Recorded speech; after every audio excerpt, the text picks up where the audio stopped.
Hola, ¿qué tal? Mi nombre es Leonardo Tenorio.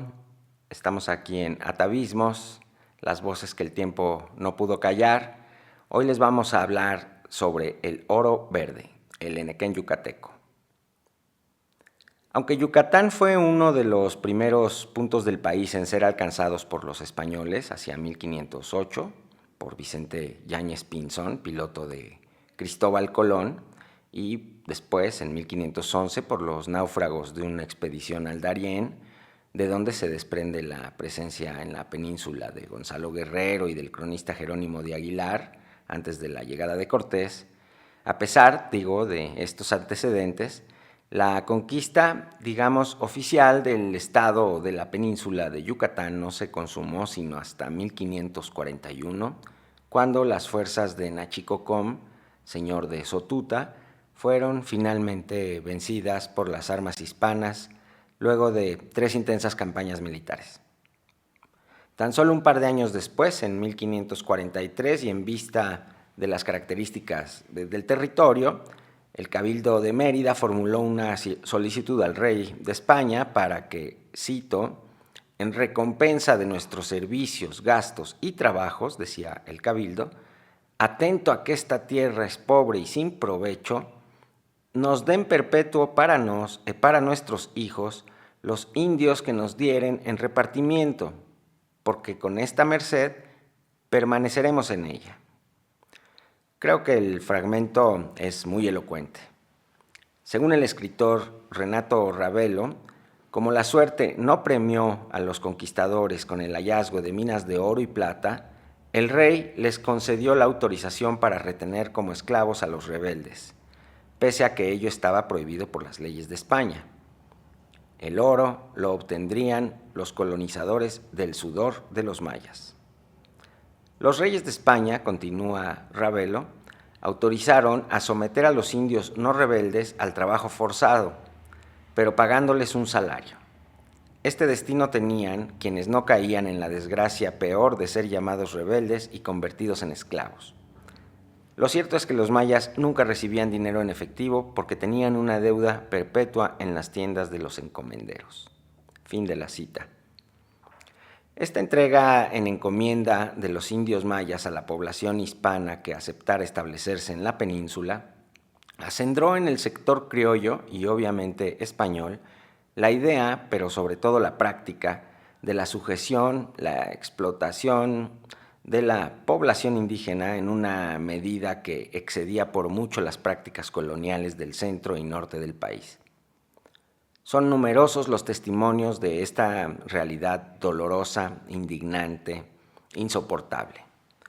o soportable al precio de una acumulación silenciosa y progresiva de odio y resentimiento como la que se fue gestando en Yucatán y que después emergerá con fuerza, primero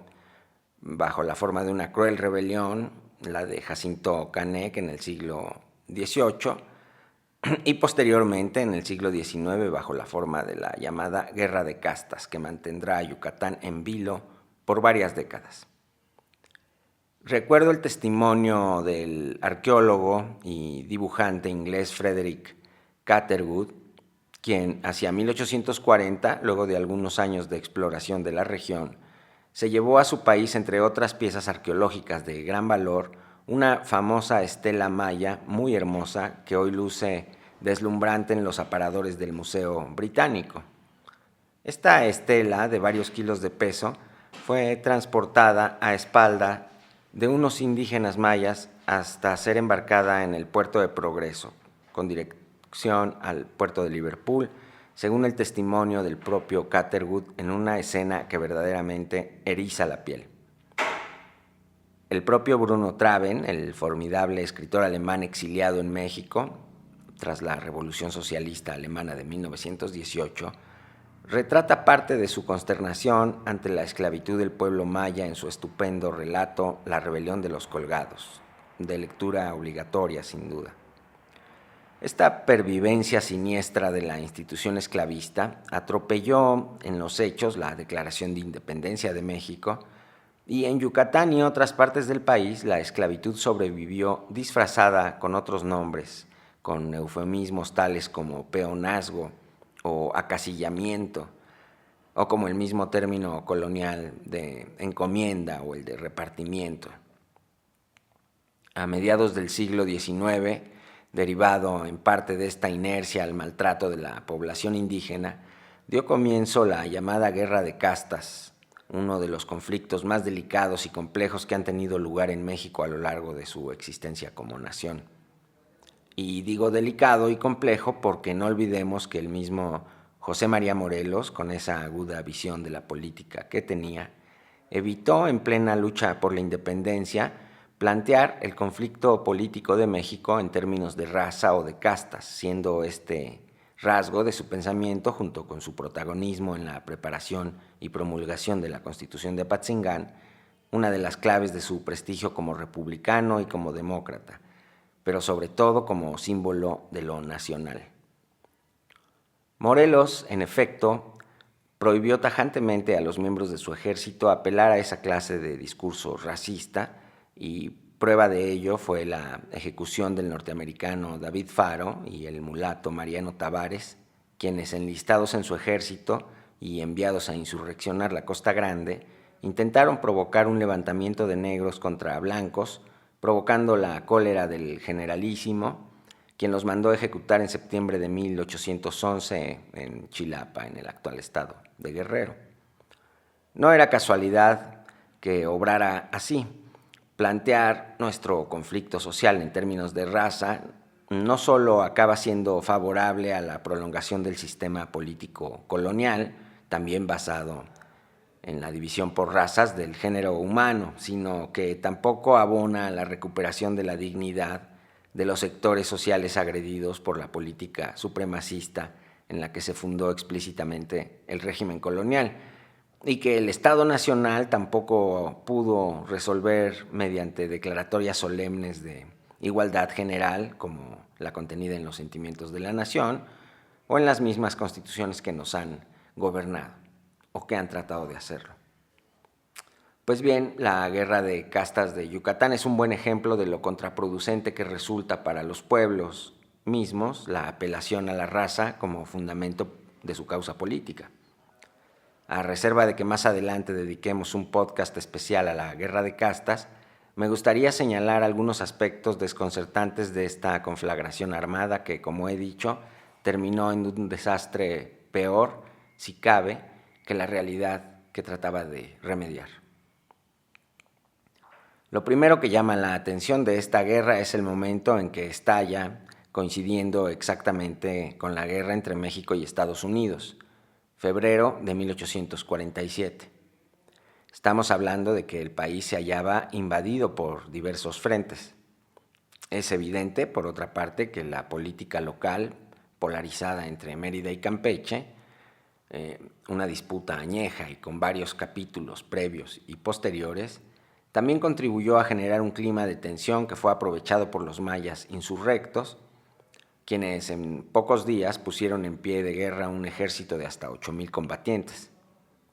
De hecho, semanas antes del estallido, el 8 de diciembre de 1846, Santiago Méndez, político de Campeche, traicionando a México cuando tenía invadido su territorio, organizó un levantamiento militar para llegar a la gubernatura y declarar nada menos que la neutralidad de Yucatán en la guerra entre México y Estados Unidos. Fue precisamente en medio de esta confrontación regional, pero de alcance nacional e internacional, que poco después los mayas se levantaron en armas con el propósito expreso de acabar con todos los blancos, lo cual realizaron en los primeros poblados que lograron tomar bajo su control. Naturalmente que las dos ciudades rivales, Mérida y Campeche, en vista de esta amenaza, hicieron las paces y sumaron fuerzas para combatir a los mayas rebeldes, que pronto se hicieron fuertes en la afamada Chan Santa Cruz, ciudad fundada apenas 3 años después en el corazón de la península, completamente aislada de la civilización, entre comillas. Así empezó esta conflagración que se prolongará hasta comienzos del siglo XX. Más de medio siglo de guerra fundada en motivos raciales. Otra cosa que llama la atención de la Guerra de Castas es la intromisión de Inglaterra en este asunto al traficar armas para los mayas a través de Belice, actitud deplorable en la cual van a persistir durante mucho tiempo. Incluso en algún momento de estas 5 décadas de guerra, el doctor José María Luis Mora, radicado en París, es habilitado como embajador de México ante la corona británica, precisamente para interceder de manera que la corona se dignara a impedir el tráfico de armas inglesas a Yucatán, armas muy poderosas, más que las del ejército mexicano, lo que hacía muy difícil combatir a los mayas rebeldes. La petición del doctor Mora fue rechazada e Inglaterra siguió traficando armas para los mayas a través de Belice. Esta intromisión se prolongará prácticamente hasta inicios del siglo XX, cuando Porfirio Díaz alcance un acuerdo con Inglaterra, al amparo del cual emergerá una de las fortunas más abultadas del periodo porfiriano, la del inglés Whitman Pearson, beneficiado con las más importantes concesiones para la realización de obra pública durante buena parte de la dictadura. El puerto de Veracruz, el puerto de Manzanillo, el desagüe de la Ciudad de México, el ferrocarril del Istmo de Tehuantepec, entre muchas otras. Pearson fue propietario a su vez de la petrolera más grande de México, el Águila, titular de las concesiones para explotar los mejores yacimientos y donde se dice que era socio del mismo Porfirio Díaz, al menos de su suegro, Manuel Romero Rubio. Así, merced a las concesiones del dictador, Inglaterra cedió por fin al viejo reclamo mexicano para que se impidiera la introducción de armas para la guerra de castas, negocio que duró varias décadas y que provocó una verdadera catástrofe humanitaria, como vamos a ver enseguida. Hacia 1861, al concluir la Guerra de Reforma, en Yucatán comenzaron a castigar a los rebeldes capturados en esta llamada Guerra de Castas, vendiéndolos como esclavos a Cuba. Juárez mismo puso fin a esta práctica mediante un famoso decreto de mayo de 1861. Puso fin a esta práctica deplorable que comenzó funcionando como mecanismo de punición contra los rebeldes, pero que terminó convirtiéndose en un jugoso negocio para la élite peninsular y para los grandes plantadores cubanos. La guerra de castas continuó y Chan Santa Cruz comenzó a labrar su mítica fama como bastión de la resistencia indígena. Por fin, entre las décadas de 1870 y 1880, la élite yucateca encontró la fórmula para usufructuar esta guerra y al mismo tiempo cambiar el rostro de Mérida y sus alrededores, y progresivamente de toda la península, a través de la explotación de los mayas cautivos en las haciendas henequeneras que por esos años comenzaron a proliferar de manera dramática.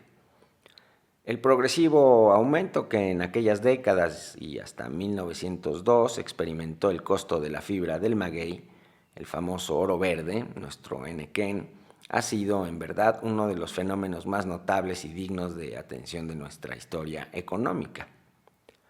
Mérida se convirtió de pronto en una ciudad señorial. La demanda de la fibra fue en aumento y la península se fue cubriendo toda de verde. Esta transformación era resultado de la agresiva política de expansión de la Harvester Corporation Company, un importante fabricante de maquinaria agrícola asentada en Chicago, cuyas máquinas, responsables de levantar hasta el 80% de las cosechas de todo el mundo, consumían vorazmente gran parte del henequén yucateco,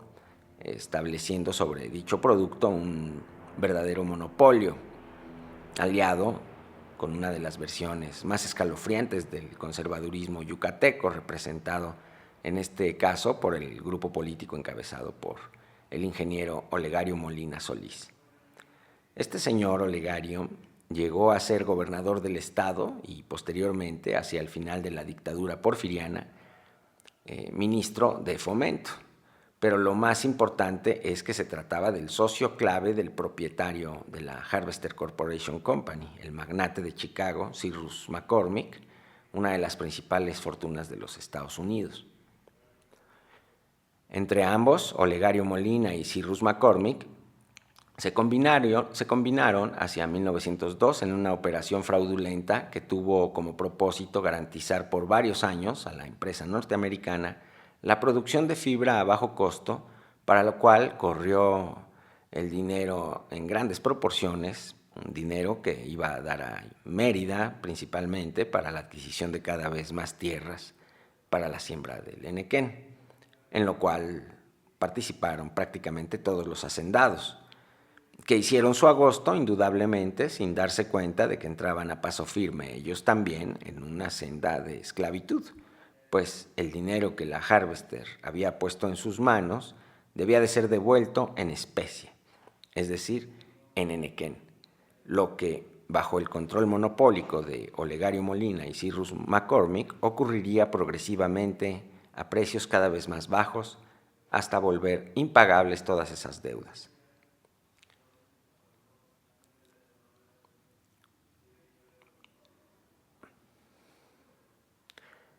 Varias veces a lo largo de la Revolución, los Estados Unidos amenazaron con desembarcar marines en el puerto de Progreso con el objetivo de garantizarse el suministro de la fibra. A todos los presidentes, desde Madero hasta Obregón, los norteamericanos formularon esa misma terminante advertencia. Casi no había cosecha desde Argentina hasta Ucrania, pasando por Italia o Alemania, que no utilizara el henequén yucateco para el empaquetado de la producción agrícola, que era prácticamente automático gracias a las máquinas de la Harvester Company. Sorgo, trigo, cebada, prácticamente todos los cereales empleaban las máquinas de la Harvester para ser recogidos, en un proceso que algunos denominaron la Revolución Agrícola Mundial, que transformó para siempre la relación del hombre con la tierra, lo mismo que la industria de los alimentos. Y el henequén estaba en el corazón de este proceso. La tensión internacional que habría de desembocar en la Primera Guerra Mundial también acrecentó la importancia estratégica para los Estados Unidos de la industria henequenera, en la que, como hemos visto, las ganancias principales quedaron en manos de la sociedad Molina-McCormick, así como de algunos pocos hacendados que, sin embargo, a la vuelta de la esquina se hallarían en problemas derivados de la sucia maniobra secreta que los dos magnates ejecutaron, asfixiando a los productores y a la economía yucateca en general a la vuelta de unos pocos años. Apenas debo decir que el motor de esta industria multimillonaria en dólares era la mano de obra esclava de los mayas insurrectos, reprimidos ferozmente a principios del siglo XX por el general Ignacio Bravo, quien fue enviado por Porfirio Díaz para barrer completamente con la Guerra de Castas, misma que oficialmente llegó a su fin el año de 1901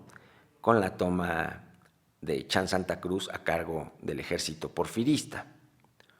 Pronto, a los mayas rebeldes capturados se sumaron como fuerza de trabajo en estos campos de exterminio los yaquis de Sonora, también rebeldes, que estaban siendo despojados de sus tierras en la ribera del Yaqui y quienes eran llevados a los campos yucatecos de Nequén para que allí terminaran sus vidas en los trabajos forzados. Un crimen a todas luces en contra de la humanidad, que acabará costando a Porfirio Díaz su inmerecida fama como modernizador de México, sobre todo al hacerse público el reportaje del periodista John Kenneth Turner, México Bárbaro, en donde se relata con detalle el funcionamiento de los horribles centros de reclusión y trabajos forzados en que se convirtieron los campos henequeneros y buena parte de las haciendas del sur de México durante esta nefasta dictadura. El 25 de mayo de 1911, Porfirio Díaz renuncia a la presidencia, que casi 6 meses después es asumida por Francisco I. Madero. Enseguida, Madero designa como gobernador del entonces territorio de Quintana Roo al general Manuel Sánchez Rivera. Pero al llegar a la península, Sánchez Rivera tiene dificultades con el siniestramente mítico general Ignacio Bravo, quien sigue al frente de las operaciones militares en aquella región, en la cual, luego de suministrar mano de obra para el trabajo forzado en las haciendas por más de una década, lleva a cabo algunas obras de infraestructura como el camino a Bacalar o a Peto, utilizando, como no faltaba más, a esta mano de obra esclava para el desarrollo de sus propios proyectos. Establecido en Chan Santa Cruz, donde tiene instalado su cuartel general, Bravo entrega por fin el control de las fuerzas del ejército al enviado de Francisco I. Madero, el general Sánchez Rivera, quien días más tarde mandó reunir en la plaza central a todos los prisioneros, esclavos o cómo llamarles, a quienes en una ceremonia sencilla pero solemne, celebrada el 16 de septiembre de 1912, Sánchez Rivera pone en libertad y lo hace en nombre de la revolución. El henequén u oro verde de aquellos tiempos, ya ven que dicen que el oro verde de hoy es el aguacate, siguió rindiendo sendas fortunas todavía algunos años, y la verdad es que pese a las intenciones de algunos liderazgos revolucionarios, señaladamente de Salvador Alvarado y Felipe Carrillo Puerto, no fue posible doblegar del todo aquella vieja y acendrada cultura colonial y colonialista de la explotación y el maltrato indígena en las haciendas henequeneras. Fue la propia tecnología, que pronto encontraría un reemplazo sintético a la fibra del henequén, la que acabó jubilando aquel orden criminal, diríamos nosotros, y divino, dirían los miembros de la casta. Orden fundado en un racismo incluso teórico, que Olegario Molina tuvo el descaro de exhibir cuando, siendo ministro de Fomento del dictador Porfirio Díaz,